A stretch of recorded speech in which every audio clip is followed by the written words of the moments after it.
Good morning, everyone. I welcome you in this IT webinar day 2. And today is our second day, and we'll be doing the topic spreadsheet and web security, safety measures, and last topic that is our database system. Now, let's just start. चलो अब समझते हैं accessibility options होते क्या हैं. Accessibility refers to user friendliness, यानी कि देखो पढ़ तो कोई भी लेगा, मतलब मैं बताता हूँ तुम्हें. मान लेते हैं फॉर एग्जाम्पल कंप्यूटर है, ठीक है ना. अब कोई बूढ़ा आदमी इस कंप्यूटर को चला रहा है. अब की उसके जो फॉर एग्जाम्पल तुम समझते हो ना, कंट्रोल एस टाइप करते हो तुम, कंट्रोल एस, कंट्रोल दबाया और एस दबा दिया, कंट्रोल एस सेव हो गई, तुमने एकदम से कर दिया. अब वो बूढ़ा आदमी वो शायद इतनी फटाफट कीज ना दबा के कंट्रोल एस दबा दे, वो क्या पता कंट्रोल से हाथ उठा के एस दबाए तो कुछ भी नहीं होगा. उसी के लिए एक्सेसिबिलिटी ऑप्शंस हर ऑपरेटिंग सिस्टम में अवेलेबल होते हैं, ठीक है ना. यूजर फ्रेंडलीनेस को दिखाते हैं, यानी कि यूजर अच्छे से यूज कर पाए. अगर फॉर एग्जाम्पल कोई स्पेशल नीड भी है उसको, तो वो उसको बहुत आराम से यूज कर पाए कंप्यूटर को, ठीक है ना. इसे हम कहते हैं असिस्टिव टेक्नोलॉजी, यानी कि असिस्ट करती है, हमें हेल्प करती है, ठीक है ना. टाइप्स ऑफ इम्पेयरमेंट्स, देखो तुम्हें टेक्नोलॉजी के ऑप्शन समझने से पहले you will have to understand what are the types of impairments through which people go, ठीक है ना. कॉग्निटिव इम्पेयरमेंट्स क्या होते हैं? कॉग्निटिव इम्पेयरमेंट्स यानी कि एग्जाम्पल ADHD, यानी कि attention deficit hyper activity disorder. सिर्फ डिसऑर्डर्स है, डिसलेक्सिया है, ऑटिज्म में, ये सब डिसऑर्डर्स हैं, ठीक है ना. तो तुम्हें याद नहीं करना तुम्हें, लेकिन तुम्हें समझना है कि अगर फॉर एग्जांपल क्वेश्चन में ये दे दिया कि कोई बंदा प्रॉपर बोल नहीं पाता, तो कौन सा एक्सेसिबिलिटी ऑप्शन यूज कर सकता है वो, ठीक है, ताकि उसकी ये स्पीच की दिक्कत हिंडर ना करे उसको कंप्यूटर यूज करने में, है ना. विजुअल इम्पेयरमेंट्स, अगर फॉर एग्जांपल बहुत लो विजन हो गया उसका, बहुत लो विजन हो गया उसका, तो how will he be able to like do all his computer related tasks, ठीक है ना. हेयरिंग इम्पेयरमेंट यानी डेफनेस हो सकता है, हेयरिंग की प्रॉब्लम हो सकती है. मोटर और डेक्सटरिटी इम्पेयरमेंट्स यानी कि पैरालिसिस, सेरिब्रल पैल्सी, ये सब नाम है, नाम याद नहीं करने हैं, सिर्फ समझ लो कौन कौन से डिसऑर्डर्स होते हैं, ठीक है ना. अब समझते हैं ऑप्शंस कौन कौन से. देखो काफी इंपॉर्टेंट है क्वेश्चन, हर बार इससे आता है. ये स्लाइड बहुत इंपॉर्टेंट है, ये स्लाइड बहुत इंपॉर्टेंट है, हर बार क्वेश्चन आता है इससे, समझते हुए चलना. थोड़ा सा माउस शायद मैं दिक्कत कर रहा था कल भी और आज भी, लेकिन चलो कोई नहीं. सबसे पहला ऑप्शन है मैग्नीफायर. कंप्यूटर पे जो भी होगा, what ever will be displayed on the computer screen, the tool the tool magnifier will be magnifying each and everything which is visible on the screen. जैसे कि फॉर एग्जाम्पल कोई folder का नाम तुम्हें बहुत छोटा दिख रहा है, अब तुम मैग्नीफायर लाओगे और उसको तुम जूम कर लोगे, so it will actually help you to read. अब कोई नहीं देख पाता है इतना ज्यादा छोटे तरीके से, तो what he will be using the magnifier option, available in Windows में भी अवेलेबल है वैसे, और ऑपरेटिंग सिस्टम में भी अवेलेबल होता है, ठीक है ना. नरेटर क्या होता है? अब जैसे फॉर एग्जाम्पल एक तुम्हारे पास प्रॉब्लम आई कि यार जो भी लिखा हुआ है स्क्रीन पे, you are not able to read that, तो तुम क्या कर सकते हो, नरेटर का यूज कर सकते हो. इसका मतलब नरेटर क्या करेगा, तुम्हारे लिए वो पढ़ देगा, ठीक है ना. टेक्स्ट टू स्पीच वाला रहता है, ठीक है ना. ऑन स्क्रीन कीबोर्ड सबको पता है कि यार अगर फॉर एग्जाम्पल तुम्हारा कीबोर्ड काम नहीं करता है, तो ऑन स्क्रीन कीबोर्ड हम यूज करते हैं, यानी कि कीबोर्ड स्क्रीन पे आता है और हम माउस से कीबोर्ड चला रहे होते हैं. थोड़ा सा अजीब है बट माउस से कीबोर्ड चल रहा होता है. लास्ट इज हाई कॉन्ट्रास्ट, यानी कि अगर फॉर एग्जाम्पल किसी को कलर्स नहीं दिखते, यानी कि रेड ब्लू कलर देखने में थोड़ी बहुत दिक्कत आती है, तो वो उन रेड ब्लू कलर से कॉन्ट्रास्ट बढ़ा सकता है ताकि उसको आराम से दिख जाए. खैर, अब आते हैं make mouse easier to use और मेक कीबोर्ड. देखो दो चीजें, माउस कैसे ईज कर सकते हैं हम और कीबोर्ड कैसे ईज कर सकते हैं यूज करने में, ठीक है ना. दोनों चीज ध्यान से देखते हुए चलना. माउस का क्या कर सकते हैं, देखो खुद सोचो यार तुम, अगर माउस पॉइंटर हमें मुश्किल से दिखता है तो हम क्या कर सकते हैं?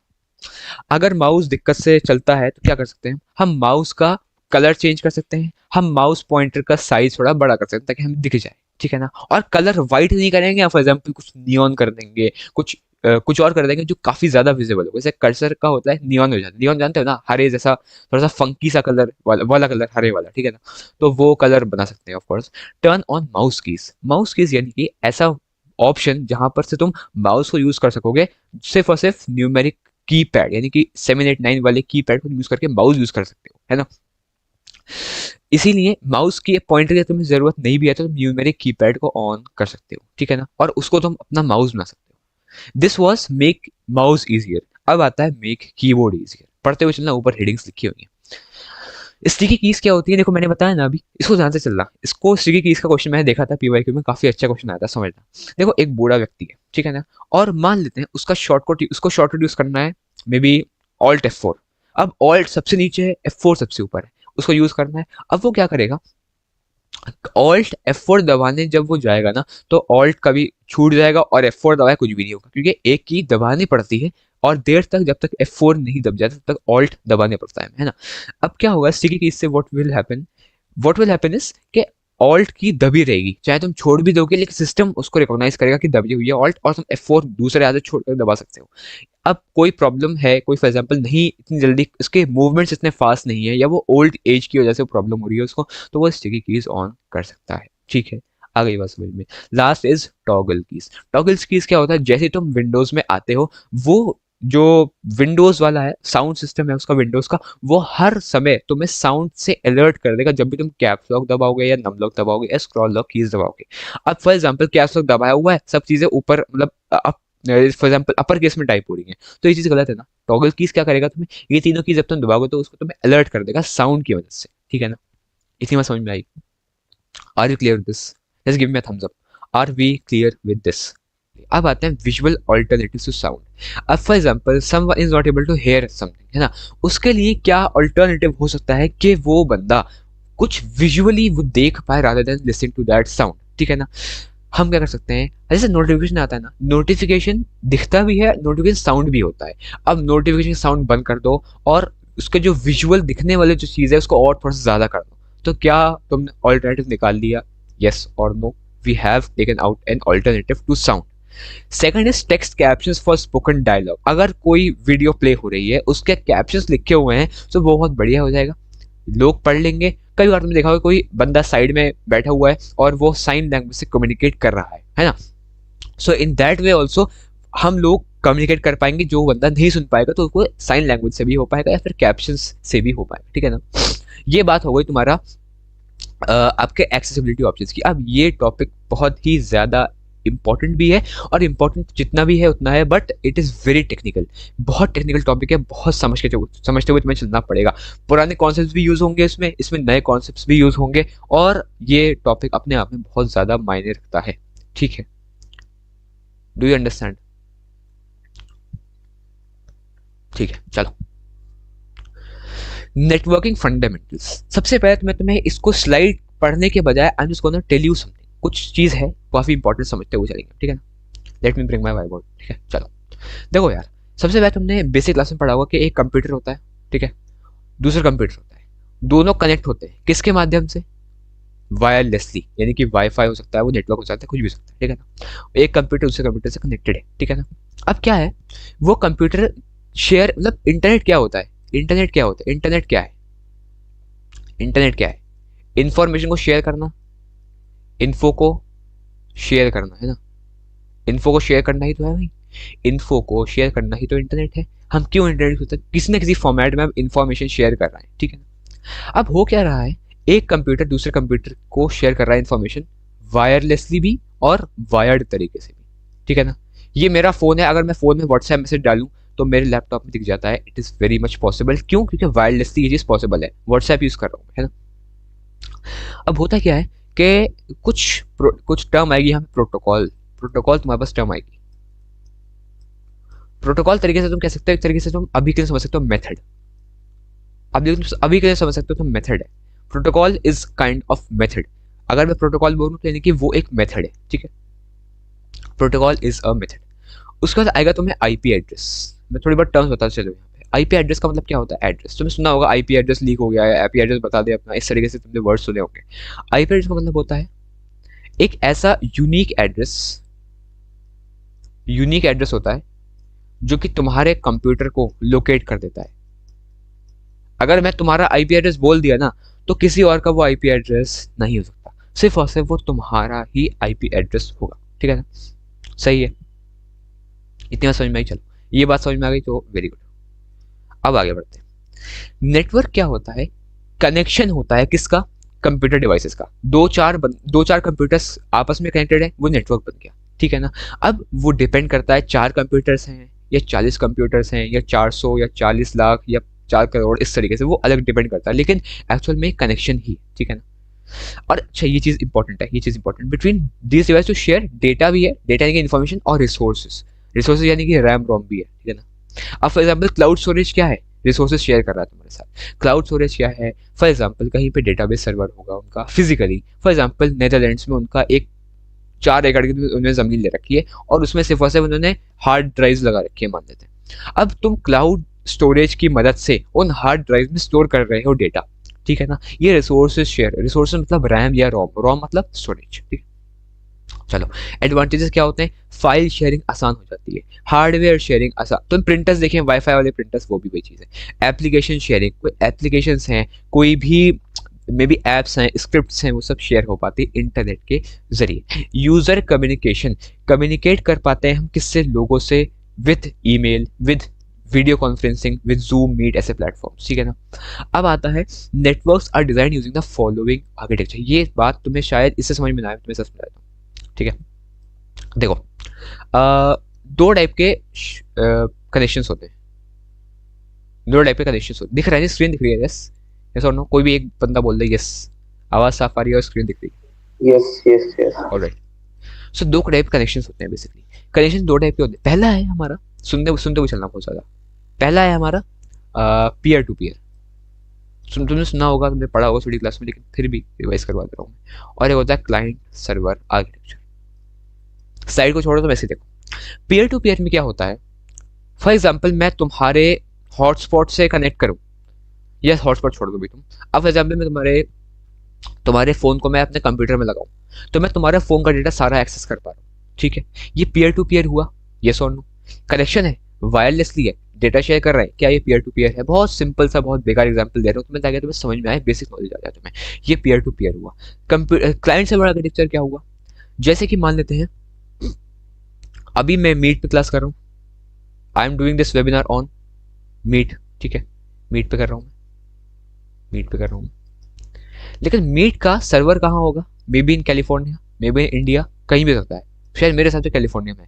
तो मैं एक्चुअल में क्या है कि तुम कहाँ कनेक्टेड हो? तुमने अपने फोन में मीट खोला, तुम एक्चुअल में या तो कैलिफोर्निया में कनेक्टेड हो या फिर तुम इंडिया में कनेक्टेड हो कहीं पे, I am not very sure, या मुंबई में हो या तो कैलिफोर्निया में हो, कनेक्टेड हो तुम। उसके बाद मैं भी वहीं से कनेक्टेड हूँ। हम लोग आपस में कोई मीट कॉल नहीं कर रहे हैं, हम लोग कर कहाँ से रहे हैं? कैलिफोर्निया से ही कर रहे हैं। हम लोग कर कहाँ से रहे हैं? मुंबई से ही कर रहे हैं। हम कनेक्टेड वहीं है, एक साथ सब चले गए वहाँ पे। और वहां से मैं जो बोल रहा हूँ, तुम जो बोल रहे हो वो मुझे सुनाई आ रहा है, जो मैं बोल रहा हूँ वो तुम्हें सुनाई आ रहा है। ये प्रॉपर सिस्टम हो रहा है हमारे मीट कॉल का, ठीक है ना। क्लाइंट सर्वर, तो मैं तुमसे कनेक्ट नहीं कर रहा, मैं एक सर्वर से कनेक्ट कर रहा हूँ, जो कि मे बी कैलिफोर्निया में है, मे बी मुंबई में है, मे बी दिल्ली में है, मे बी कोलकाता में, एनीवेयर। लेकिन मैं तुमसे डायरेक्ट कनेक्ट नहीं कर पा रहा हूँ। ये मीट सबसे अच्छा एग्जाम्पल हो गया, ठीक है ना। इतनी बात समझ में आई? चलो थोड़ा डिटेल पढ़ लेंगे इससे। Network in which all computers have equal status. अब इसका क्या मतलब हुआ भाई? पीयर टू पीयर में सेम परमिशंस होती हैं, यानी कि सेम स्टेटस होता है, सेम परमिशंस होती हैं।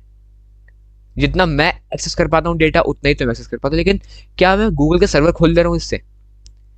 क्या मैं गूगल की सब डेटा निकाल दे रहा हूँ ऐसे मीट से कनेक्ट करके? नहीं ना। डिफरेंट मेरा स्टेटस है, मेरा स्टेटस डिफरेंट है गूगल के सर्वर से।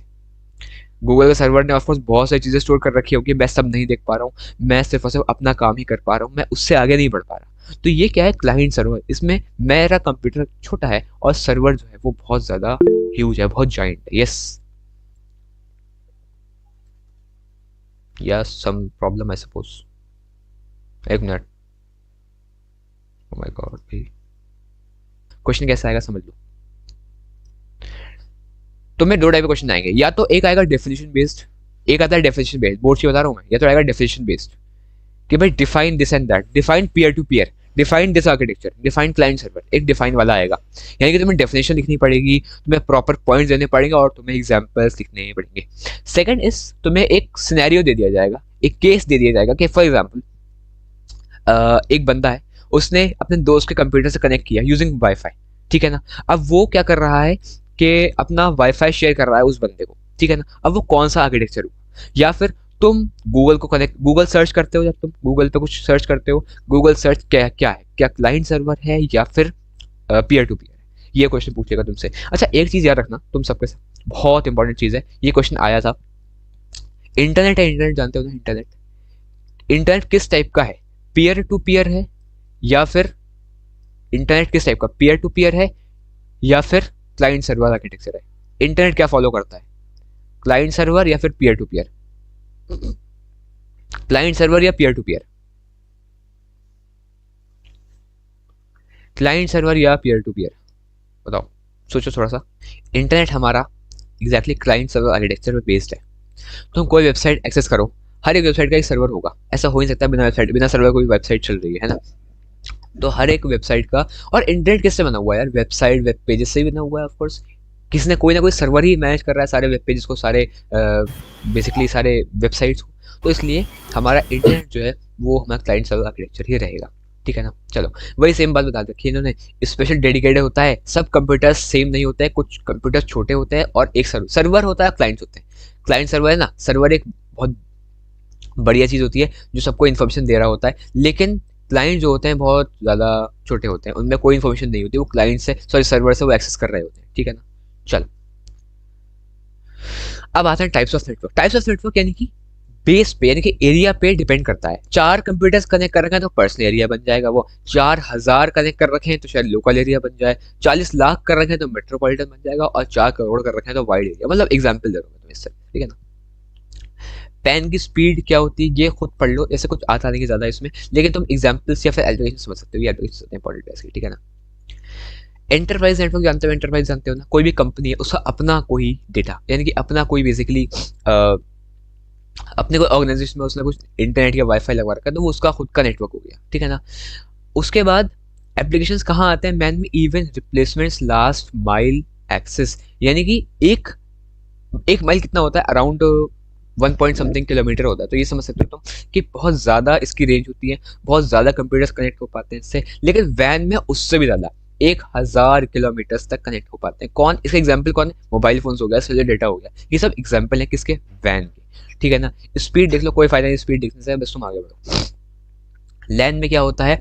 लिमिटेड जोग्राफिकल एरिया होता है। फॉर एग्जाम्पल सिर्फ और सिर्फ तुम्हारा पूरा घर, या सिर्फ तुम्हारा एक स्कूल, या तुम्हारा एक लैब, या तुम्हारी ऑफिस बिल्डिंग, ये सब चीज़ें होती है। लेकिन वाइड एरिया नेटवर्क में बहुत ज़्यादा रीजनल भी, नेशनल बाउंड्रीज भी क्रॉस कर लेते हैं भाई। Internet is the most popular वैन। इंटरनेट का किस टाइप का है? वाइड एरिया नेटवर्क ही है, लेकिन वो हर कोई भाई इंटरनेट हर कोई एक्सेस कर पा रहा है, गवर्नमेंट भी, नॉन प्रॉफिट ऑर्गेनाइजेशन भी, इंडिविजुअल्स हम जैसे भी, इस तरीके से, ठीक है ना। अब आता है एक device that is modem. Modem एक डिवाइस है। मॉडेम का फुल फॉर्म, मतलब मॉडेम कैसे बना? मॉड्यूलेटर डीमॉड्यूलेटर फुल फॉर्म है इसकी, यहाँ लिखी हुई है मॉड्यूलेटर डीमॉड्यूलेटर, ये फुल फॉर्म यहाँ लिखी हुई है मॉड्यूलेटर डीमॉड्यूलेटर, ठीक है ना। Modem is a device that converts digital computer signals into a form of analog signals. Digital से एनालॉग कन्वर्ट कर रहे हैं, लेकिन अब यूज नहीं होता, अब ये सब चीजें मॉडेम यूज नहीं होता, ठीक है ना। अब क्या यूज होता है? राउटर, ठीक है ना। It also reconverts the analog signals back, मतलब फंक्शन क्या है इसका? सिर्फ कन्वर्जन इसका फंक्शन है, ठीक है ना। चलो, defining IP address. IP address क्या होता है? एक यूनिक नंबर होता है जो कि तुम्हारे कंप्यूटर या फिर तुम्हारे कंप्यूटर नेटवर्क को जांचने में काम आता है, ठीक है ना। They also contain local information and service provider. तुम्हारा आईएसपी कौन है? आईएसपी मतलब एयरटेल है, वोडाफोन है, आइडिया है, वीआई है, जो भी है, ये सब चीज़ें, ये आईएसपीज हो गए तुम्हारे, ठीक है ना। तुम्हारा पीसी है, तुम्हारा पीसी यहाँ पर है, तुम्हारा पीसी आईएसपी से कनेक्टेड है, और वो इंटरनेट से कनेक्टेड है। अब तुम्हें वो इंटरनेट वापस दे रहा है, आईएसपी के द्वारा तुम्हारे पास इंटरनेट आ रहा है, इसलिए जो भी तुम इन्फॉर्मेशन रखते हो इंटरनेट के द्वारा वो तुम्हें आईएसपी को पता होता है। आईपी कैसे शुरू होती है? 192.168 से शुरू होती है, उसका कुछ भी सकता है यूनिक वाला 32.170, ठीक है ना, वो डिपेंड करता है। चलो, इतना समझ में आएगी, नेटवर्क आईडी होगी तुम्हारी। आगे बढ़ते हैं। ये थोड़ा सा मीम्स हैं बेसिकली। डायल अप बिल्कुल स्लो, डायल अप बिल्कुल स्लो, स्नेल। ब्रॉडबैंड बहुत काफ़ी फास्ट हो जाता है, मतलब 512 kbps, mbps या gbps की बात नहीं कर रहा, kbps बहुत पुराना इन्फॉर्मेशन है, बहुत बेकार चीज़ है, लेकिन फिर भी वायरलेस कनेक्शन, इनकी वाईफाई हम लोग जो यूज़ करते हैं वो एकदम स्पीड की तरह है, ठीक है ना, फ्लैश की तरह है बेसिकली। अब आता है हम कॉमन इंटरनेट, इसकी डेफिनेशन समझ लेते हैं। डायल अप क्या होता है? सिर्फ और सिर्फ इससे नेटवर्क के द्वारा इंटरनेट ले पाते थे हम, ठीक है ना, नेटवर्क के द्वारा, यानी कि टेलीफोन लाइन का जो नेटवर्क होता है उसके हम इंटरनेट ले पाते थे। डीएसएल क्या होता है? डीएसएल डिजिटल डेटा को कन्वर्ट कर रहा होता है एक लोकल टेलीफोन नेटवर्क पर, ठीक है। केबल इंटरनेट एक्सेस भूल जाओ, 3G 4G 5G कुछ नहीं पूछेगा तुमसे, ये तुमसे कुछ भी नहीं पूछेगा एक्सेप्ट ये चीज़ बहुत इंपॉर्टेंट है, ये चीज़ बहुत इंपॉर्टेंट है। वाई मैक्स क्या होता है? वर्ल्ड वाइड इंटर इसको आराम से पढ़ना। देखो फुल फॉर्म छोड़ो, तुम फुल फॉर्म छोड़ो। अभी होता क्या है, मोबाइल की ब्रॉडबैंड कनेक्टिविटी प्रोवाइड करता था, अब नहीं करता है, अब बहुत पहले ज़माने की बात हो गई है। मोबाइल ब्रॉडबैंड यानी कि मोबाइल की इंटरनेट से कनेक्टिविटी के लिए काम आता है, लेकिन काफ़ी पुरानी बात हो गई है, ठीक है ना। लेकिन वाईफाई अब चलता है, हाई स्पीड इंटरनेट देता है, वायरलेसली शेयर कर देता है इंटरनेट को ओवर अ नेटवर्क, ठीक है ना, डेटा को शेयर कर पाते हैं, ठीक है ना। चलो अब आते हैं हम एक छोटे से इंपॉर्टेंट टॉपिक पे। ज़रा सा इंपॉर्टेंट टॉपिक है, बट ये थोड़ा सा समझते हुए चलना। ये तुम्हारा टेक्निकल टॉपिक जो खत्म हो गया वो हो गया, बस ये लास्ट टेक्निकल टॉपिक है, ठीक है। उसका नॉर्मली चलो, यूआरएल क्या होता है। देखो यूआरएल इज अ पाथ, यानी कि अगर तुम्हें कोई भी फाइल इंटरनेट पर लोकेट करनी है, बतानी है कहाँ है वो फाइल, तो यूआरएल यूज करोगे, ठीक है ना। जैसे मैंने अभी सुबह अपना लिंक भेजा था https://meet.google.com/ जो भी तुमने कोड भेजा, तो इसका मतलब तुम एक ही मीटिंग ज्वाइन कर पाओगे, वो एक स्पेसिफिक मीटिंग है।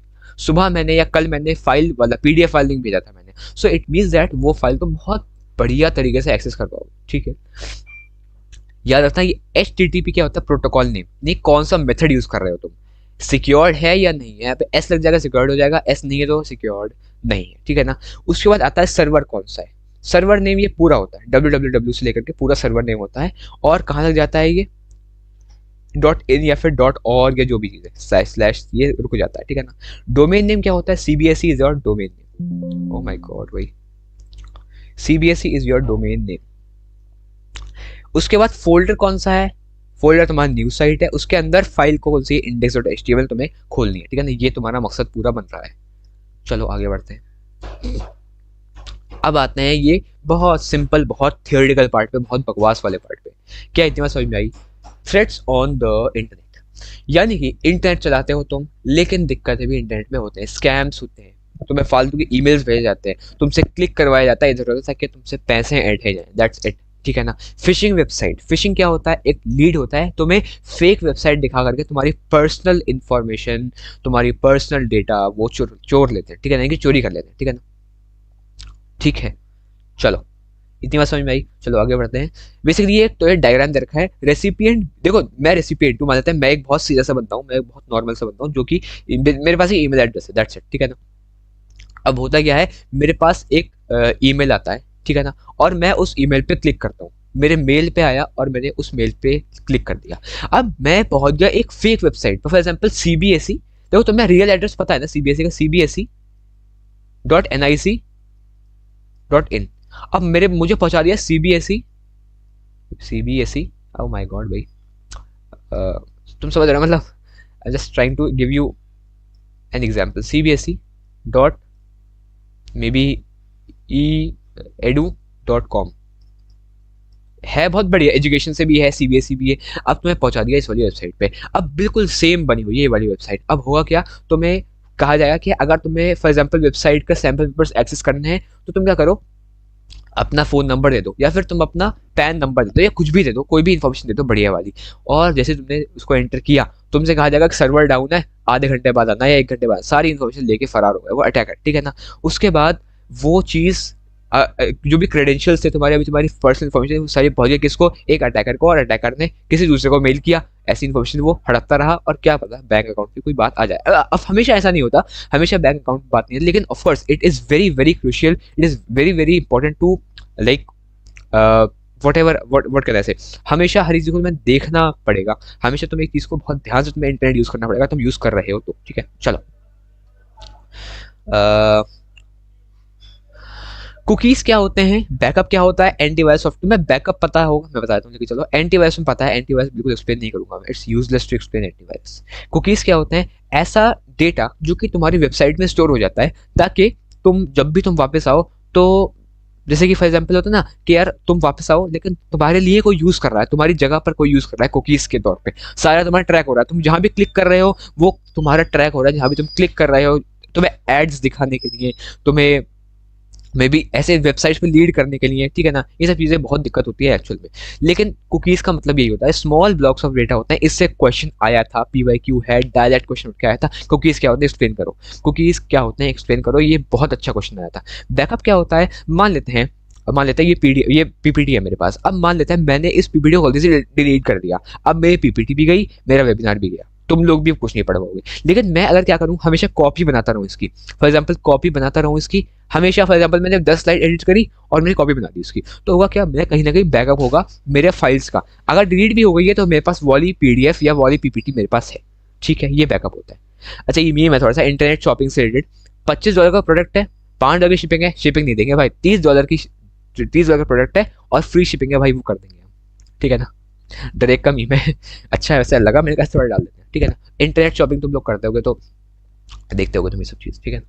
चलो अब आते हैं हम अपने सेफ्टी वाले टॉपिक पे। ये हमारा वेब सिक्योरिटी वाला खत्म हो गया, अब सेफ्टी वाला टॉपिक चल रहा है। वो एक्चुअल में थोड़ा सा दिक्कत है, लेकिन तुम सब पढ़ लो क्योंकि ऑफकोर्स टॉपिक इधर से क्वेश्चन इधर से भी आएंगे उधर से भी आएंगे, ठीक है ना। तुम्हें खुद पता है कि अगर कोई ऑफिस है, ऑफिस में क्लीननेस होनी चाहिए, एसी होना चाहिए, पानी होना चाहिए, ये बात समझ में आई। अब हजार्ड क्या होता है और रिस्क क्या होता है, ये डेफिनेशन है, ये डेफिनेशन है, क्या है ये डेफिनेशन है किसकी, हजार्ड की और रिस्क की। हजार्ड क्या होता है, ऐसा कोई भी चीज, ऐसा कोई भी एलिमेंट जो कि किसी को भी नुकसान पहुंचा सकता है। और रिस्क क्या होता है, कोई भी प्रोबेबिलिटी, इसमें प्रोबेबिलिटी वर्ड इंपॉर्टेंट है, probability of causing harm to people, ऐसी कोई भी जिसकी प्रोबेबिलिटी बहुत है कि वो हार्म करते, वो प्रोबेबिलिटी है। रिस्क कोई अपने आप में चीज नहीं है, बट वो प्रोबेबिलिटी है। हजार्ड एक चीज है, ठीक है ना। हजार्ड का रिस्क बहुत ज्यादा होता है, क्यों, क्योंकि प्रोबेबिलिटी को वो हार्म कर दे, ठीक है ना। चलो, हर एक कंपनी में एक सिक्योरिटी डिपार्टमेंट होना चाहिए, बुक में लिखा हुआ है तुम्हारी ये। हर एक कंपनी में, तुम्हारा कोई भी कंपनी कह लो या कोई भी ऑर्गेनाइजेशन हो सकती है, कोई भी एनजीओ हो सकती है, मे बी सिक्योरिटी डिपार्टमेंट होना चाहिए, ताकि वो डिपार्टमेंट देखे कि सब चीज़ सही चल रही है, सारी सिक्योरिटी बढ़िया आ रही है, फायर एक्सटिंग्विशर्स लगे हुए हैं, फायर अलार्म प्रॉपर वर्क कर रहे हैं, कंप्यूटर सिस्टम में आग वाग तो नहीं लगी हुई है, जो भी चीज़ है, ठीक है ना। सिक्योरिटी होती क्या है, it is a kind of freedom from any potential harm. मुझे पता है कि मुझे यहाँ आग नहीं लगेगी क्योंकि यहाँ पे सिक्योरिटी बहुत ज़्यादा, मतलब आई मीन फैसिलिटीज़ बहुत ज़्यादा हाई हैं, यहाँ फायर एक्सटिंग्विशर है, बहुत ज़्यादा हाई फैसिलिटीज़ हैं, इसलिए मैं निश्चिंत हूँ इस बात से कि मुझे कोई भी नुकसान पहुंचेगा, ये सिक्योरिटी, ठीक है ना। Proper safety guideline should be prepared by the company and it should be strictly followed. Company he prepare करे उस सेफ्टी गाइडलाइन को और वही उसको फॉलो करवाए, ठीक है ना, स्ट्रिक्टली। हाँ, एक क्वेश्चन इसमें आ सकता है कि कंपनी क्या कर सकती है, फिर कोई भी ऑर्गेनाइजेशन क्या कर सकती है रूल्स को या फिर अपनी सेफ्टी को मेंटेन करने के लिए। ये बहुत ही अच्छा पॉइंट है लिखने को, बहुत इंपॉर्टेंट भी है, इसको थोड़ा सा ध्यान से देखना, ठीक है ना। पीडीएफ मिल जाएगी, टेंशन ना लो, पीडीएफ मिल जाएगी, टेंशन मत लेना, ठीक है ना।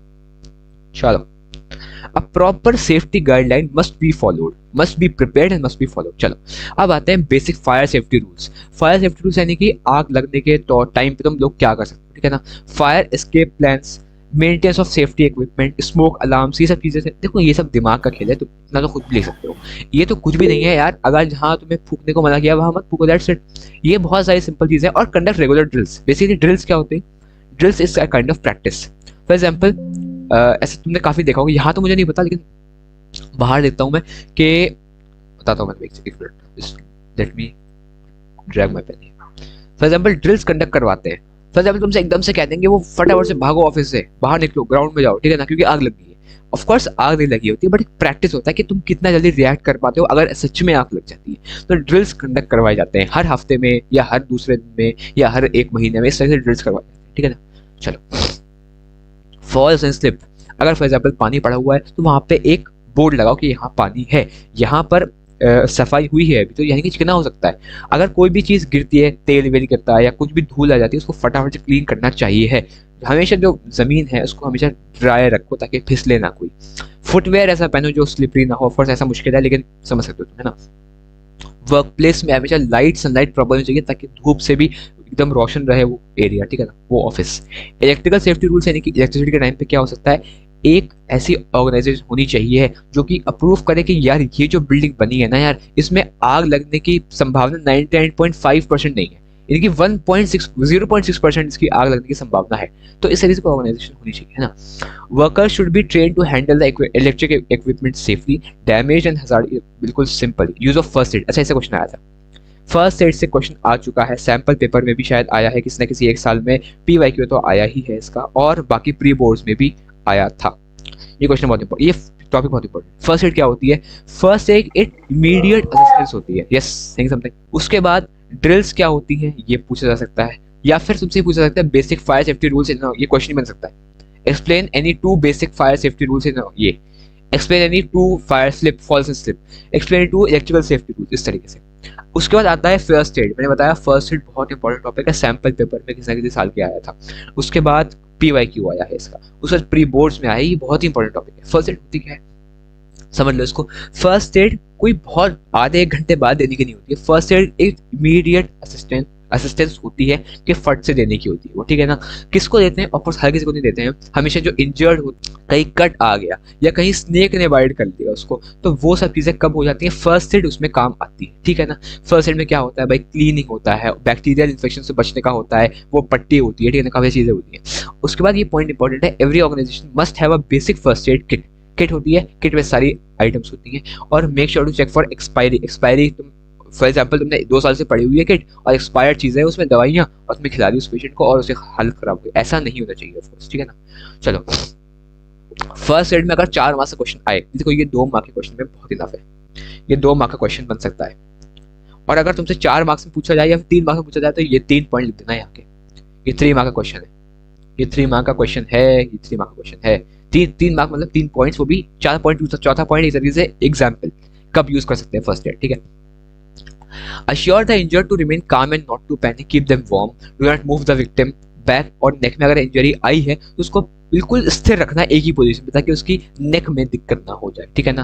Do not attempt too much, एकदम से तुम सब पट्टी और पट्टी सब दवाइयाँ खिलाने लगो तो कुछ भी नहीं होगा उससे, तुम शायद और ही उसको खत्म कर दो, ठीक है ना।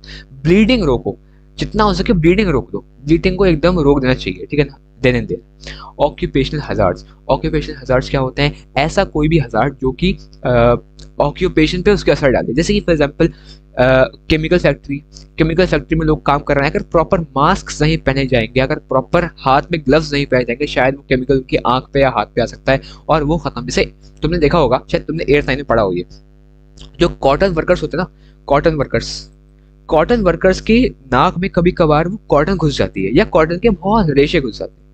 कॉटन वर्कर्स के नाक में, वर्कर्स नहीं बेसिकली, जो कॉटन का जो वो करते हैं, एक स्पिन जो करते हैं ना, जो धुनते हैं या जो स्पिन करते हैं, तो वो वाले वर्कर्स कभी कभार नाक में उनको एजमा हो जाता है, अस्थमा हो जाता है उनको लाइफ लॉन्ग, और भी बहुत सारे रेस्पिरेटरी और ट्रैक मतलब इस तरीके से बहुत ज़्यादा डिजीज हो जाती है उनको, इसलिए वहाँ पर भी सेफ्टी इंश्योर करना बहुत ज़रूरी है, ताकि उनकी जॉब पे इनको जॉब को लेकर खतरा ना आ जाए, ठीक है ना। चलो, अच्छा, इससे प्री बोर्ड में क्वेश्चन आया था, ये प्री बोर्ड का सवाल था। अब तो प्री बोर्ड है, लेकिन ऑफ कोर्स प्री बोर्ड का मतलब सवाल यानी कि बहुत हाई लेवल, क्योंकि बोर्ड्स में शायद आए या शायद ना आए, प्री बोर्ड का सवाल बहुत हेवी वाला सवाल होता है, लेकिन वो होता कब है? बोर्ड में बहुत हेवी सवाल को प्री बोर्ड वाला सवाल माना जाता है, कि फॉर एग्जांपल 1-2 मार्क्स के प्री बोर्ड में नहीं आएंगे भाई, बोर्ड में 1-2 मार्क्स के क्वेश्चन नहीं आएंगे, काफी हेवी सवाल आते हैं प्री बोर्ड्स में, ठीक है ना। ऑफिस एर्गोनॉमिक्स क्या होता है? ऐसी एक तरीके से मेथडोलॉजी या फिर ऐसी सोच या ऐसी आइडिया की एक प्रोसेस या ऐसी साइंस जो कि ऐसे डिजाइन की जाती है। फॉर एग्जांपल चेयर है, चेयर में एर्गोनॉमिक्स है या नहीं है, इसका मतलब ये है कि चेयर में कंफर्ट है, चेयर में ऐसे तो नहीं कि मैं 10 साल उस चेयर को यूज करूंगा तो मेरी प्रॉब्लम हो जाएगी बैक में, ऐसा नहीं होना चाहिए। एर्गोनॉमिक्स का मतलब होना चाहिए कि बिल्कुल एकदम कोई भी इंजरी से, लाइफ लॉन्ग इंजरी से या प्रोडक्टिविटी में कोई असर ना आए। तो तुमने देखा होगा कि कुछ ना कुछ कंपनीज ऐसी चेयर देती हैं तुम्हें जो कि एकदम पीछे रिक्लाइन हो जाती हैं, बढ़िया वाली है ना। तो इससे क्या होता है, अगर तुम लाइफ लॉन्ग भी यूज करो उन चेयर्स को, तो उसमें तुम्हें कुछ खास दिक्कत बैक में या तुम्हारे लोअर पोर्शन में नहीं आती है ना। तुम्हारी प्रोडक्टिविटी इंक्रीज हो जाती है। प्रोडक्टिविटी का मतलब पता होगा, ऐसे बहुत प्रोडक्टिव मतलब एफिशिएंसी। तुम 1 घंटे में 50 फाइलें भर सको या 1 घंटे में 10 फाइलें भर सको, वो तुम्हारी प्रोडक्टिविटी पर डिपेंड करता है, ठीक है ना। चलो, ये नहीं था कुछ भी, इसको तुम एक बार पढ़ सकते हो, एक बार, उससे ज्यादा नहीं। कुछ भी बोर्ड में नहीं आया इस तरीके से, लेकिन एर्गोनॉमिक्स का टॉपिक है, थोड़ा चाहे तुम पढ़ सकते हो। अब आते हैं हम कंप्यूटर हेल्थ एंड सेफ्टी पे। कंप्यूटर हेल्थ एंड सेफ्टी, इसका मतलब क्या कि कंप्यूटर को यूज करते समय जो क्या तुम्हें प्रिकॉशंस ध्यान में रखने हैं, क्या तुम्हें चीजें याद ध्यान में रखनी है। कभी कभार हम बहुत ज्यादा झुक के कंप्यूटर यूज कर रहे होते हैं, इसकी वजह से कंप्यूटर यूज करते करते हमें गर्दन में दर्द या आंखों में दर्द होने लगता है। इसीलिए हमें अपना पोस्चर बहुत इंपॉर्टेंट तरीके से मेंटेन करना पड़ेगा, प्रॉपर हाइट पे कंप्यूटर रखना चाहिए हमें, ठीक है ना। और छोटी मोटी चीज़ें हैं ये जो कि तुम्हारे पोस्चर को सही कर सकती हैं और तुम्हारे लाइफ लॉन्ग इंजरीज को या फिर लाइफ लॉन्ग प्रॉब्लम्स को तुम्हें बचा सकती हैं, ठीक है ना। इतनी बात समझ में आई। So now we are on the topic spreadsheet. Spreadsheet सब जानते हैं क्या होता है, ठीक है ना। स्प्रेडशीट क्या होता है सब जानते हैं, बट इस बार थोड़ा सा हम एडवांस लेवल पे चलेंगे और हम देखेंगे कि यार जो बेसिक चीज़ें हैं वो मैं डिस्कस नहीं कर, कितनी रोज कितने कॉलम, तो कुछ भी बोर्ड में ऐसा कुछ पूछा नहीं जाता, ठीक है ना। लेकिन बोर्ड में क्या पूछा जाता है वो है तुम्हारे कंसेप्चुअल बेस्ड क्वेश्चन ज़्यादा आएंगे, यानी कि तुम्हें एक सिनेरियो दे दिया जाएगा। मैं एक क्वेश्चन देख रहा था, उसका सैम्पल पेपर देख रहा था मैं, and it was quite beautiful. उसमें सिर्फ और सिर्फ कंसेप्चुअल बेस्ड क्वेश्चन ही आए थे, और उसमें सिर्फ और सिर्फ तुम्हें ये दिया हुआ था कि यार ये बंदा यहाँ से यहाँ गया, अब बताओ ये क्या करा इसने। मतलब इस तरीके से सिनेरियो बेस्ड क्वेश्चन दे रखे हैं इसमें ज्यादातर। अब उन क्वेश्चन को सॉल्व करने के लिए तुम्हें पहले बेसिक अंडरस्टैंडिंग होना कौन से उसकी जरूरी है, फिर ही तुम वो क्वेश्चन कर पाओगे। Same with spreadsheet. For example एक क्वेश्चन आता है, क्वेश्चन कैसे आएगा बताऊंगा मैं तुम्हें।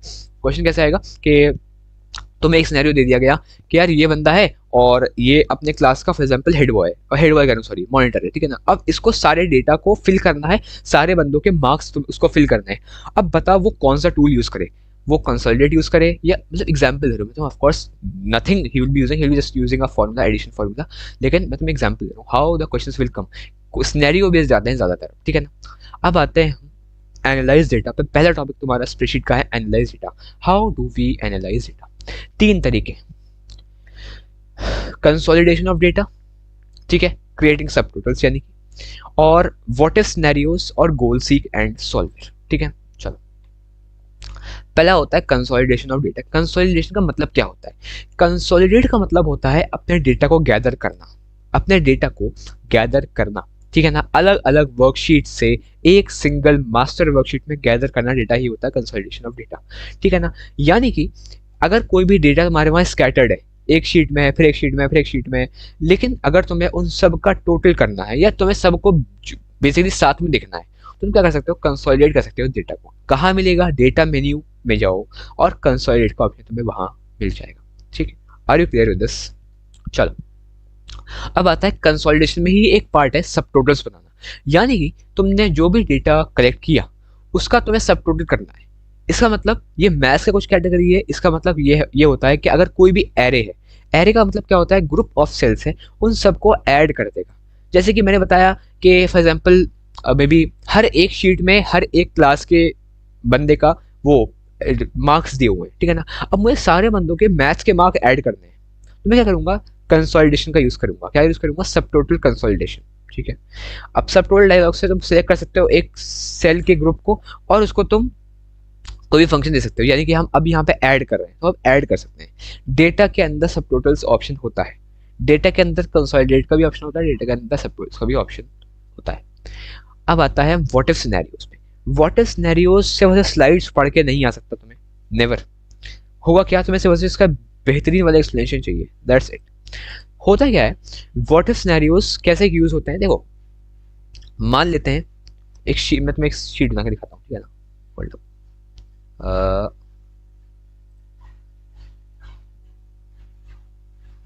चलो कोई नहीं,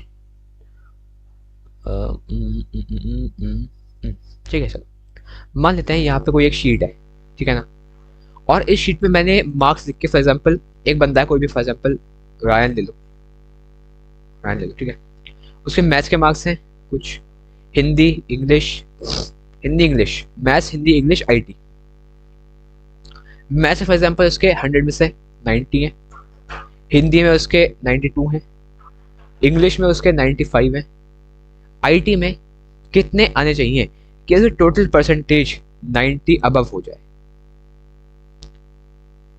या 95 अबव हो जाए। 90 तो आई रही होगी शायद उसकी, 95 अबव हो जाए, ठीक है ना। कितने मार्क्स चाहिए उसको? अच्छा सब्जेक्ट कौन सा है? सिर्फ और सिर्फ एक सब्जेक्ट है, कौन सा? आईटी। एक सब्जेक्ट है आईटी। उस आईटी वाले सब्जेक्ट में, उस आईटी वाले सब्जेक्ट में कितने मार्क्स चाहिए हो कि वो इतने 95% ले आए, ठीक है ना। सही है। एग्जाम्पल देखो, जब तक तुम ये वाला थोड़ा स्लाइड पढ़ो, ठीक है ना।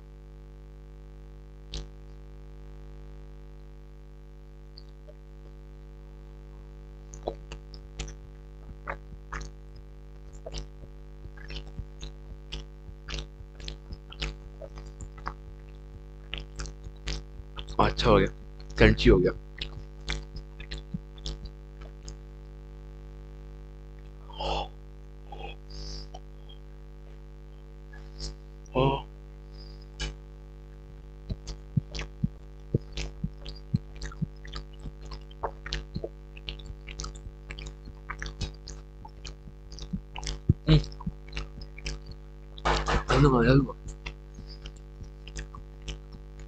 नहीं है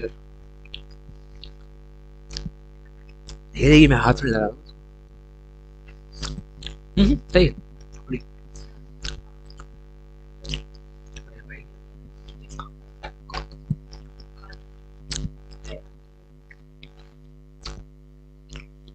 so I suppose you have read that part, ठीक है ना।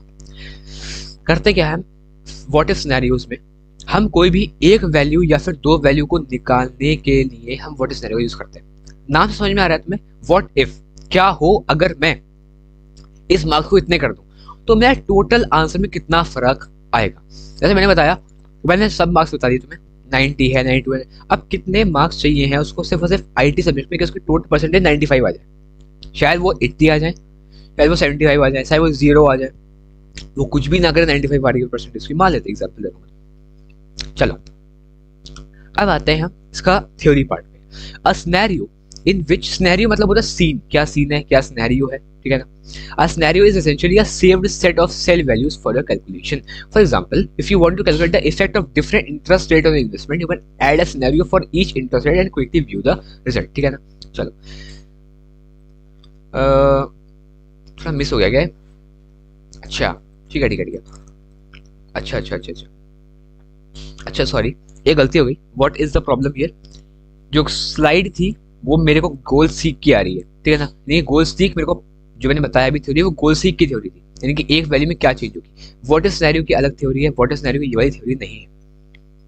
I just missed up a little part, कोई दिक्कत वाली बात नहीं है। तो पहले ये समझ लेते हैं, इसको छोड़ दो अभी व्हाट इफ को, तो वो समझो, ठीक है ना।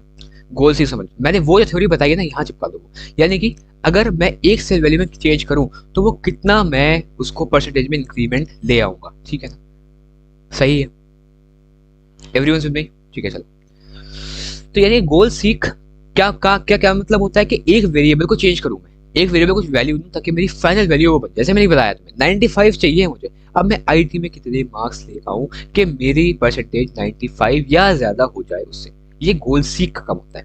गोल सीक का एक मेन पॉइंट है, दैट इज एक वेरिएबल, सिर्फ एक सब्जेक्ट में मार्क्स बता दो मुझे, गोल सीक से ये पता चल जाएगा मुझे। लेकिन अगर मान लेते हैं कुछ कारणवश मुझे दो वेरिएबल्स चाहिए, तो मैं वहां पे यूज करूंगा सॉल्वर, सॉरी गोल सीक सॉल्वर, ठीक है ना, ठीक है ना। यहाँ पे आ गया मल्टीपल वेरिएबल्स और यहाँ पे सिंगल वेरिएबल। चलो अब गोल सीक का मतलब क्या होता है, using goal seek you discover what value will produce the result you want. कौन सी ऐसी वैल्यू है जो तुम्हें रिजल्ट दे देगी जो तुम चाहते हो। कितने मार्क्स चाहिए हैं वो एक मार्क बता देगी तुम्हें, ठीक है ना। ओनली वन आर्ग्यूमेंट, आर्ग्यूमेंट मतलब एक वेरिएबल, ठीक है ना। चलो अब आते हैं सॉल्वर में। अब यहाँ पे तुम देख सकते हो मुझे ये निकालना है, एक मिनट, मुझे लैब की मुझे नहीं पता, मुझे लैब की नहीं पता, मुझे फाइनल एग्जाम की नहीं पता। यहाँ दो वेरिएबल हो गए, यहाँ पे दो वेरिएबल हो गए, और इन दो वेरिएबल की मुझे वैल्यू निकालनी है कि इन दो वेरिएबल में कितनी कितनी मिनिमम वैल्यू आए मेरी, कि मेरा फाइनल ग्रेड 95 प्लस बन जाए। मैं एग्जाम्पल दे रहा हूँ, ठीक है ना। सही है, ये सॉल्वर का काम है। इसका मतलब सॉल्वर एक ज्यादा एक्सपेंडेड, ज्यादा एडवांस टूल है किसका, गोल सीक का, ठीक है ना। मल्टीपल अननोन वेरिएबल्स से हम खेल सकते हैं और मिनिमाइज या मैक्सिमाइज रिजल्ट, यानी कि मुझे मिनिमम 95 लाना है। अब बताओ मुझे मिनिमम कितने मार्क्स लाऊं इन दो सब्जेक्ट्स में मैं कि 95 आ जाए मेरे, या फिर मैं मैक्सिमम मुझे 95 लाना है। अब मुझे बताओ मैक्सिमम कितने लाने पड़ेंगे मुझे कि मेरे 95 आ जाए, ठीक है ना। इतनी बात समझ में आई, ये सॉल्वर का काम है। इसका एक डेट, इसका टेबल में डिफरेंस देख लो। इनपुट में एक वेरिएबल होता है, इसमें मल्टीपल वेरिएबल्स हो सकते हैं।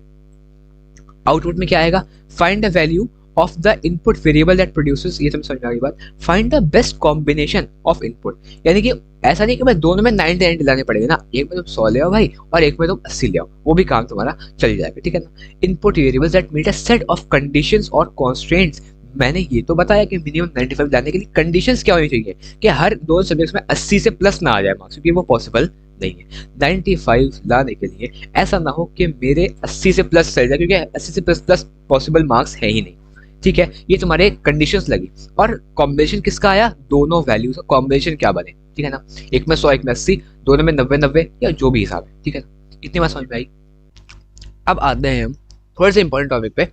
क्वेश्चंस कम आते हैं लेकिन थ्योरी बहुत ज्यादा है इसकी, तो ध्यान से समझते हुए चलना, ठीक है ना। इसमें क्वेश्चन तुम्हें एक टॉपिक से आएगा, 3 टॉपिक पढ़ना है तुम्हें, एक टॉपिक से आएगा, ठीक है ना। कुछ ज्यादातर क्वेश्चन मतलब 1-2 मार्क के क्वेश्चन आ सकते हैं अलग टॉपिक से, लेकिन ऑफकोर्स ये एक टॉपिक ऐसा है जिससे बहुत ही क्वेश्चन भरे हुए आते हैं, ठीक है ना। लिंक डेटा इन स्प्रेडशीट्स, यानी कि इसमें क्या क्या करेंगे हम, मल्टीपल शीट्स को कैसे सेटअप करते हैं, पहली बात। दूसरी बात, हाइपरलिंक्स क्या होते हैं और कितने टाइप के होते हैं।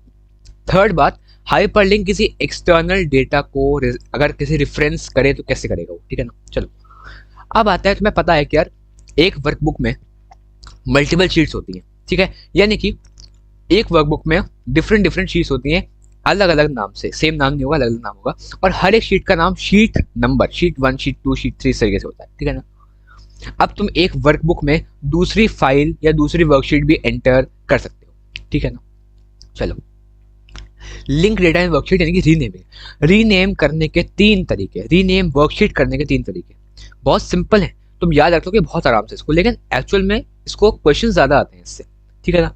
चलो, सो पहला तरीका है किसी भी वर्कशीट में डबल क्लिक कर दो, ठीक है ना, यानी कि नीचे देख रहे हो, यहाँ हम दिखाता हूँ तुम्हें, लाइक हियर, तुम यहाँ डबल क्लिक कर दो, रीनेम हो जाएगी शीट तुम्हारी, डबल क्लिक कर दो, डबल क्लिक कर दो, रीनेम हो जाएगी तुम्हारी वर्कशीट, ठीक है। दूसरा तरीका यह है कि तुम किसी भी वर्कशीट के नाम पर राइट क्लिक कर दो, यहीं पर राइट क्लिक करो और यहाँ पे तुम्हें रीनेम का ऑप्शन आएगा, क्लिक कर दो, ठीक है। तीसरा तरीका यह है, तो वर्कशीट वाले टैब पे जाओ और शीट ऑप्शन पे जाओ, और कहाँ शीट ऑप्शन में तुम्हें जाकर तुम वहां से रीनेम कर सकते हो, लेकिन वो शीट ऑप्शन कहाँ आएगा, फॉर्मेट मेन्यू से आएगा, ठीक है ना। ये तीसरा तरीका याद रखो, कोई भी दो तरीके याद रख सकते हो तुम, ये दो तरीके बहुत ही इंपॉर्टेंट है, बहुत ही इंपॉर्टेंट दो तरीके हैं ये, डबल क्लिक करना और राइट क्लिक करना, सही है। अब आता है एक topic that is self referencing. Self reference क्या मतलब होता है, किसी भी एक पर्टिकुलर रेंज को या फिर किसी भी एक सेल को अगर कोई भी वर्कशीट रेफर कर रही है, वो होता है सेल्फ रेफरेंसिंग, ठीक है, ठीक है।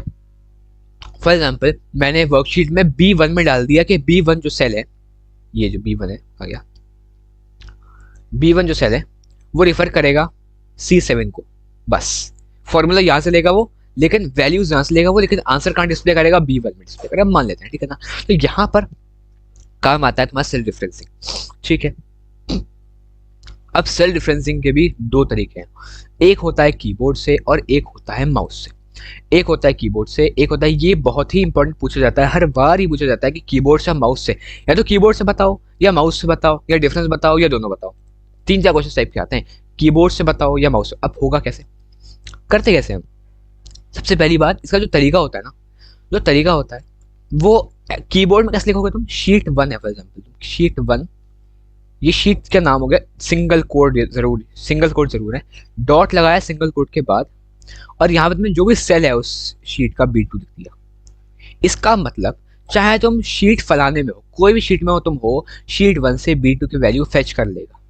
ये फॉर्मेट किसी भी शीट में रह करके शीट 1 B2 वाले सेल को फेच कर लेगा, हर शीट का नहीं, शीट 1 का, हर शीट का नहीं, शीट 1 का, ठीक है ना। चलो, फॉर एग्जाम्पल शीट 3 में हो, और शीट 3 में तुम्हें शीट 1 और शीट 2 को ऐड करना है, कौन सा सेल, B1 B2, इसका मतलब तुम ऐड कर सकते हो, बिल्कुल कर सकते हो, of course, why can't you, ठीक है ना। सेल क्रिएटिंग रेफरेंसेस कीबोर्ड में कैसे होगा, सबसे पहली बात, तुम्हें पाथ एंड फाइल नेम डालना पड़ेगा, ये जरूरी नहीं है क्योंकि ऑफ कोर्स तुम एक ही वर्कबुक में होते हो, इसका कोई जरूरत नहीं है तुम्हें, ठीक है ना। ये लेकिन अगर तुमसे फॉर्मेट पूछे तुम डाल सकते हो, पाथ आएगा, यानी कि कहाँ वो फाइल स्टोर है। अगर तुम एक ही वर्कबुक में काम कर रहे हो तो क्या तुम फाइल का नाम डालोगे, बिल्कुल डालोगे, क्यों डालोगे, लेकिन पाथ का नाम नहीं डालोगे, तुम्हें पता है वही वर्कबुक चल रही है, तुम कैसे डालोगे, से मतलब शीट का नाम B1, सॉरी शीट 2 और cell B1, sheet 2 B1, sheet 2 कैसे आएगा, सिंगल कोट में आएगा, B1 कैसे आएगा, डॉट के बाद आएगा, ठीक है ना। चलो, अब आते हैं हम हाइपरलिंक्स में। हाइपरलिंक्स का मतलब क्या होता है कि ऐसे कोई भी स्पेशल कैरेक्टर्स जिसके बदौलत हम कहीं और लोकेशन पे चले जा सकते हैं, किसी और फाइल पे या वेबसाइट पे या फिर कोई भी डॉक्यूमेंट पे, या कोई भी नए डॉक्यूमेंट क्रिएट कर सकते हैं, किससे, हम हाइपर लिंकिंग से, ठीक है ना। तुमने देखा होगा अगर कोई इंटरनेट का कोई लिंक होता है, वैसे मैंने मिला था अभी, HTTPS है शायद, https://meet.google.com/something, तो ये हाइपरलिंक हुआ या नहीं हुआ, क्या ये हाइपरलिंक हुआ या नहीं हुआ, इज इट एन हाइपरलिंक और not, it is an hyperlink, ठीक है ना। इसका मतलब ये हाइपरलिंक किस लिहाज से हुआ कि ये कोई एक्सटर्नल डेटा को रिफर कर रहा है। इसका मतलब internet the hyperlink points of web address normally starting with HTTP. Male and news को भी कर सकता है, कोई डॉक्यूमेंट को भी कर सकता है, या कोई नया डॉक्यूमेंट भी खोल सकता है, ठीक है ना। अब आते हैं हम दो टाइप के hyper, that is absolute and relative. अब आते हैं हम रिलेटिव एंड एब्सोल्यूट हाइपरलिंकिंग पे। एब्सोल्यूट हाइपरलिंक कब काम करना बंद करेगा? जब कोई भी टारगेट खत्म हो जाएगा, यानी कि टारगेट कहीं से मूव हो जाएगा। अगर रिलेटिव हाइपरलिंक तुमने बनाया तो वो कब बंद होगा? जब कोई टारगेट किसी दूसरे ही लोकेशन, बिल्कुल ही अलग लोकेशन पे पहुंच जाए, तब रिलेटिव लिंक बंद हो जाएगा। डिफरेंस समझ में आया? अभी नहीं आएगा मुझे पता है, लेकिन समझ में कब आएगा? When I will give you some examples. देखो फॉर एग्जांपल कोई तुम्हारे पास दो कोई फाइल्स है, स्प्रेडशीट है फॉर एग्जांपल, और वो भी दो फाइल्स कहाँ है? एक ही फोल्डर में, एक ही ड्राइव में। अब वो दोनों लिंक्ड हैं आपस में। अब रिलेटिव है या हाइपरलिंक है? रिलेटिव है या एब्सोल्यूट है, देखते हैं बाद में उसको। लेकिन अगर तुमने किसी फोल्डर को दूसरी लोकेशन पे भेज दिया तो क्या वो दोनों फाइल्स अभी भी फोल्डर में है? बिल्कुल फोल्डर में है। वो फोल्डर ही चेंज हो गया अलग बात है, लेकिन कोई फाइल तो चेंज नहीं हुई ना, फाइल तो नहीं बदली, फाइल तो वही है, वही फोल्डर का नाम है, बस फोल्डर की लोकेशन चेंज हो गई। इस सिचुएशन में कभी भी रिलेटिव हाइपरलिंक काम करना बंद नहीं करेगा। लेकिन अगर तुमने यहाँ पे एब्सोल्यूट लगाया होगा तो एब्सोल्यूट फट से बंद करेगा, क्योंकि लोकेशन किसकी चेंज हुई? फोल्डर की भी लोकेशन चेंज हो गई। इसका मतलब वो अपना काम करना बंद कर देगा, ठीक है ना, कोई दिक्कत वाली बात नहीं है। चलो now we are moving to another topic, that is share and review spreadsheet. इसका मतलब अगर कोई दूसरा बंदा तुम्हारे साथ काम कर रहा है स्प्रेडशीट पे, तो वो कैसे आखिरकार कैसे वो स्प्रेडशीट पे तुम्हारे साथ काम कर पाएगा, ठीक है ना। अब होता क्या है, जैसे कि फॉर एग्जांपल मैं एग्जांपल्स इमेजिन करना, मैं तुम्हारे साथ काम कर रहा हूँ, ठीक है ना। फॉर एग्जांपल मेरी एक वर्कबुक है और मैं उसका मालिक हूँ। अब मैं उस किसी और बंदे से कहता हूँ कि यार एक काम कर, हम दोनों साथ में काम कर लेंगे, काम जल्दी हो जाएगा। अब उसने वो काम करना शुरू कर दिया। अब उसने फॉर एग्जाम्पल कुछ गलत काम कर दिया। अब मुझे पूरे 50 पेज का डॉक्यूमेंट देखना पड़ेगा, कहाँ काम करना शुरू किया, कहाँ गलत किया। ये बहुत दिक्कत है ना। Is it an problem? It is a very huge, very big, very annoying problem. इसीलिए शेयर एंड रिव्यू स्प्रेडशीट वाला काम आता है। शेयर तो कर सकते हो लेकिन रिव्यू कर सकते हो। कोई भी चेंज अगर होता है तो तुम्हें पता है कि किस नाम से चेंज हुआ है और कहाँ कहाँ चेंज हुआ है। तुम चाहे तो उसको एक्सेप्ट करो, चाहे तो उसको निकाल बाहर फेंको, कोई दिक्कत वाली बात नहीं होती है। अब आते हैं शेयरिंग, वही टॉपिक आगे बढ़ रहा है। कहाँ मिलेगा तुम्हें? टूल्स शेयर डॉक्यूमेंट, टूल्स मिलेगा शेयर डॉक्यूमेंट, और वहाँ पे तुम्हें सारे ऑप्शंस मिल जाएंगे। अगर तुम्हें फॉर एग्जांपल शेयर भी करना है ना, तुम शेयर कर सकते हो, लेकिन ट्रैक चेंजेस कर सकते हो, किस बंदे ने किस नाम से कब कौन सा चेंज किया था। तुम चाहे उसको एक्सेप्ट करो, चाहे तुम रिजेक्ट कर दो उस चेंज को, ठीक है ना। इतनी बात समझ में आई। अब मैक्रोस वाला part we are not doing it right now, ठीक है ना, यू नो द ड्रिल। सही ये अब तुम्हारा, यानी कि ये मैक्रोस को छोड़ करके तुम्हारा पूरा स्प्रेडशीट हो गया। अब आते हैं हम डीबीएमएस पे, one of the best topics in your whole IT. Now we are continuing with the last topic of today, not macros of course but spreadsheet, sorry DBMS. सबसे बेहतरीन टॉपिक पूरे तुम्हारे सिलेबस का, सबसे बढ़िया टॉपिक, सबसे अच्छा topic. Okay I suppose there is some issue. यहाँ पर थोड़ी 3 स्लाइडें हमारी रह गई हैं। दैट आई वाज थिंकिंग यार ऐसा तो होना चाहिए था। अच्छा मैं बता रहा था मर्ज चेंजेस के बारे में, तो वही बता रहा था कि अगर फॉर एग्जांपल तुम एडिटर, तुम मेन बंदे हो फाइल के, तो तुम ये चाहो तो उन चेंजेस को एक्सेप्ट कर दो, या फिर तुम चाहो तो उन चेंजेस को डिलीट कर दो। तुम सारे चेंजेस को एक्सेप्ट कर सकते हो एक साथ, सारे चेंजेस को डिलीट कर सकते हो एक साथ, एक एक करने के बजाय सारे एक साथ, ठीक है ना। उसके बाद यही ऑप्शन बताया मैंने, एक्सेप्ट और रिजेक्ट कर सकते हो। The original author can look into each change, ठीक है ना। कमेंट्स ऐड कर सकते हो। कमेंट्स क्या होते हैं बेसिकली, प्री बोर्ड में क्वेश्चन आया था, this was a question of pre board, this question directly came into my pre board, pre board में आया था। क्या है ये क्वेश्चन? भाई कमेंट्स क्या होते हैं, कमेंट्स की थोड़ी वजाहत करो कमेंट्स पे, लेकिन थोड़ी light shade light upon comments. Comments क्या होते हैं? ये डॉक्यूमेंट से अलग थोड़ी एक्स्ट्रा इंफॉर्मेशन होती है जो कोई रिव्यूअर देता है जब वो कमेंट कर रहा होता है। किसको दे रहा होता है? जो ओरिजिनल ऑथर है उसको, ठीक है ना। कहने कि अगर फॉर एग्जांपल तुम मेरी फाइल में कुछ चेंजेस कर रहे हो तो मुझे तुम कमेंट कर सकते हो कि यार हाँ मैंने यहाँ से ये चेंज किया, तो मैं कहूँगा ठीक है कोई बात नहीं, मैंने कमेंट पढ़ लूँगा क्योंकि मैं ओरिजिनल ऑथर हूँ उस फाइल का, ठीक है ना। उसके बाद अगर कोई भी कलर्ड बॉर्डर है उसका मतलब वहाँ पे चेंज हुए थे, और अगर वहाँ से कोई चीज़ डिलीट हुई है तो वहाँ पे कोई हैवी कलर्ड बार आ जाएगा, इसका मतलब तुमने डेटा था उसको डिलीट कर दिया गया है, ठीक है ना। अब आते हैं last topic, that is our database.